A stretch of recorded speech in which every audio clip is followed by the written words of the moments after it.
కుక్షి అని కర్ణాటక క్షేత్రంలో ఒక అద్భుతమైనటువంటి సుబ్రహ్మణ్య క్షేత్రం ఉంది. అది పరమశివానుగ్రహంగా వచ్చింది ఆ క్షేత్రం.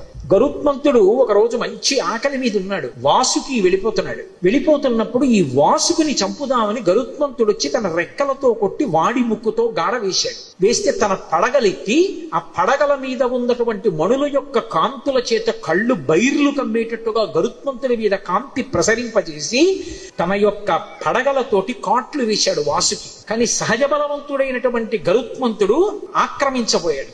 ఆర్తనాదం చేశాడు, శివా శివా శివా అని. వెంటనే కశ్యప ప్రజాపతి వచ్చాడు. వచ్చి గరుత్మంతుడి యొక్క తండ్రి వచ్చి కశ్యప ప్రజాపతి మహాశివ భక్తుడు వాసుకి.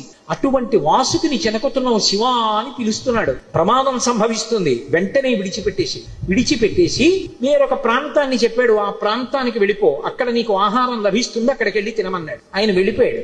వాసుకి వంక తిరిగి, నువ్వు ఇంతటి శివభక్తుడివి, నువ్వు దక్షిణాదికి వెళ్ళిపోయి అక్కడ పరమశివుడి గురించి తపస్సు చేయమన్నాడు. ఆయన వచ్చి కుక్కి అంటుంటాం, కుక్కీ సుబ్రహ్మణ్యుడు అంటుంటారు. అసలు పేరు కుక్షి అంటే గుహ. ఒక గుహలో కూర్చుని తపస్సు చేశాడు. తపస్సు చేస్తే పరమశివుడు ప్రత్యక్షమయ్యాడు. కలియుగంలో నా కుమారుడు సుబ్రహ్మణ్యుడు అవతారం చేసి ఇక్కడికి వస్తాడు, దర్పణ తీర్థంలో స్నానానికి వస్తాడు, అప్పుడు నిన్ను అనుగ్రహిస్తాడు, నువ్వు ఇక్కడే ఉండమని లింగ రూపంలో పిలిచాడు. వాసుకి అక్కడే చుట్టలు చుట్టుకుని ఉంటారు. అక్కడికి తర్వాతి కాలంలో సుబ్రహ్మణ్యుడు వచ్చి సుబ్రహ్మణ్య కళ్యాణం కూడా అక్కడ జరిగింది అని చెప్తారు. చర్మరోగాలు ఉన్న వాళ్ళందరూ ఆ క్షేత్రానికి వెళ్లి దర్శనం చేసుకుని దర్పణ తీర్థంలో స్నానం చేసి కొన్ని ప్రత్యేకమైన కార్యక్రమాలు అక్కడ చేస్తూ ఉంటారు. ఇప్పటికీ ఆ కుక్షి క్షేత్రం అంతరాలయంలోకి వెళ్ళడానికి కుదరదు.